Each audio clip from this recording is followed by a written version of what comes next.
Joining me today, I have Rose Catellier. She is a victim advocate and church partner liaison with a ministry called Called to Peace. Rose, Yes. thank you so much for joining me today. Oh, it's such a pleasure to be joining you today. Just for people who may not have heard of your ministry, what is Called to Peace all about? Yeah, so Call to Peace is twofold. Our heart is to provide advocacy for women that are going through domestic abuse. It's a bit of a desert out there as far as Christian resources go. So this is a Christian ministry that women in the church who are experiencing this can go to and speak to someone who has the same worldview as them and get lots of really excellent help. The training that our advocates receive is it's very intensive. It's a whole year of training before they're ready to help. So this is an issue that is very complex. It's very counterintuitive. And so a lot of women that find themselves in those situations have a difficult time finding people who really understand and who really understand that your typical marriage tools are not going to apply in a situation where abuse is present. And so, so we provide advocacy, but also our heart is to equip the local church because the best healing always happens in the context of relationship. And in my opinion, the best way for that to happen is in the local church where that woman finds herself. And so we want to come and stand shoulder to shoulder. We want to offer equipping, education, and just ongoing support and consulting to help churches navigate these situations. Yeah. Amazing. Right now, do you have a building that women can go to, or is this in the works? What is that like? So that's a great question. At the moment, no, everything is online.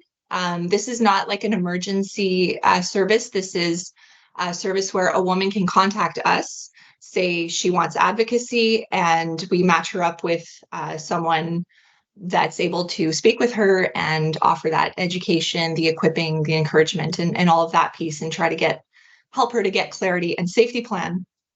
Safety plan is a very important thing. How long has Called to Peace been around and running and helping women? That's a great question. So Joy Forrest is the founder of Call to Peace. She started Call to Peace in North Carolina.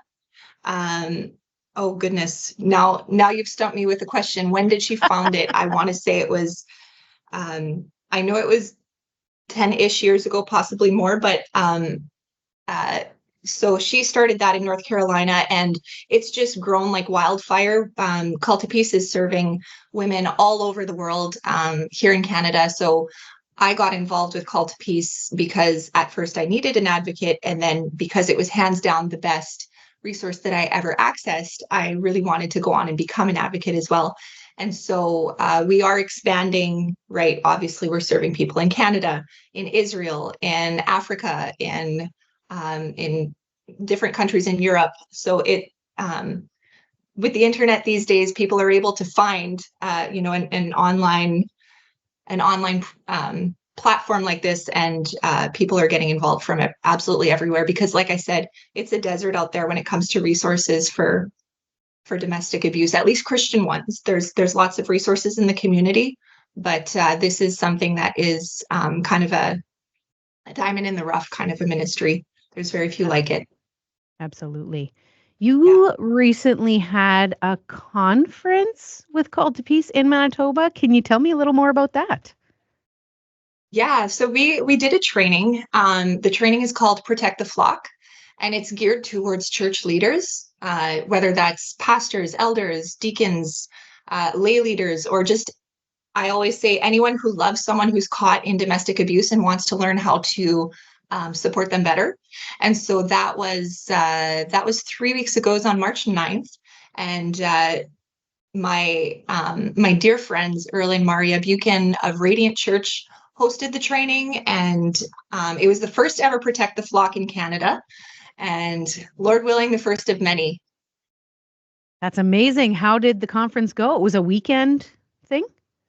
It was a day. It's a 4-hour training. So we did the training in the morning, And then we followed it with a lunch and a Q&A, and made some really wonderful connections just through that, from people that perhaps didn't know about us before or were hearing about us for the first time. And so I've been a little bit busy ever since, kind of receiving requests to follow up, and people telling me about active situations in their churches and all of this kind of stuff. So it's been great. I love to hear that. Yeah.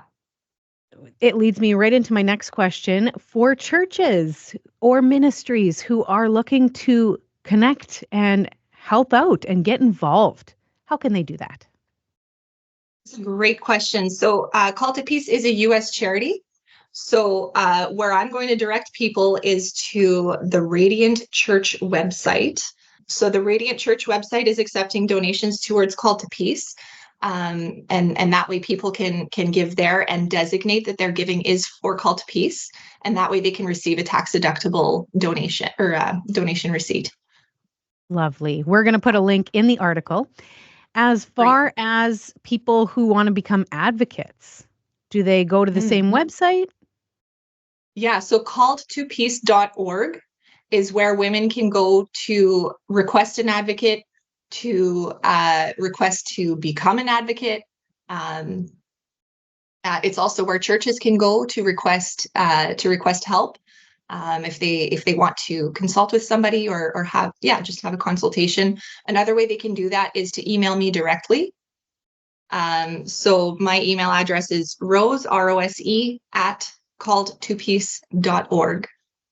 Fantastic. Now, I want to ask a question, but I want to do so with the greatest respect.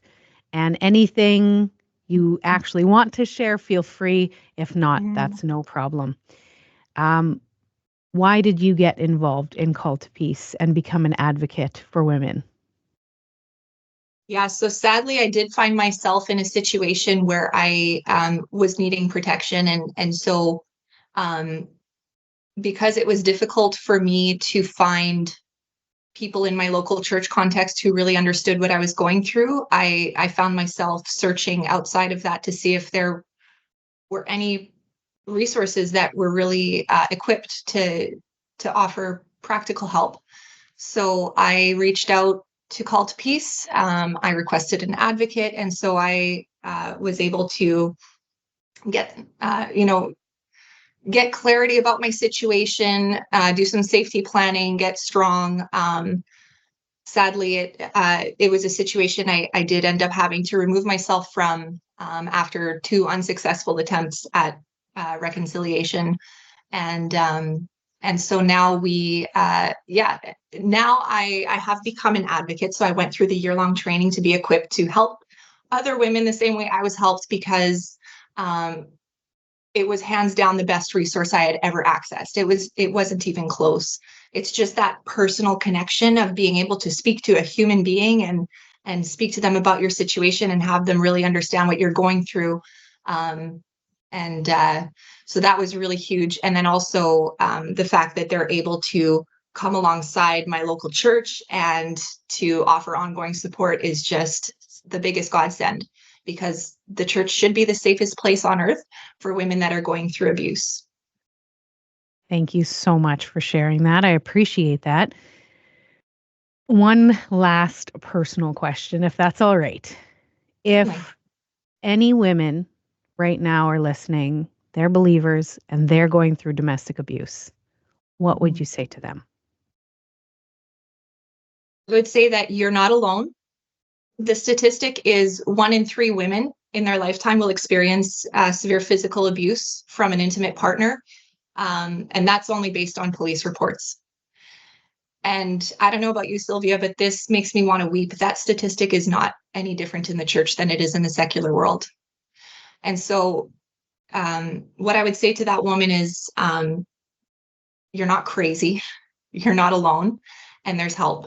And you have to come to the point where you're ready to reach out for help. And when you are, there are people that are ready to help you. Wow. I can only imagine, especially as someone in the church, you probably would feel like you are alone, right? Mhm. So isolating. And so to know that roughly 1 in 3 reach out, find that help, and Yeah. calledtopeace.org is a great place to Mhm. start. Amen. Lovely. Rose, you are a warrior, a beautiful woman of God. I'm so excited to have met you and chat with you today. I hope we chat again in the future, and we'll let people know about these resources and if they Okay. want to help out as well. Absolutely. It's been such a pleasure. Thank you so much for inviting me.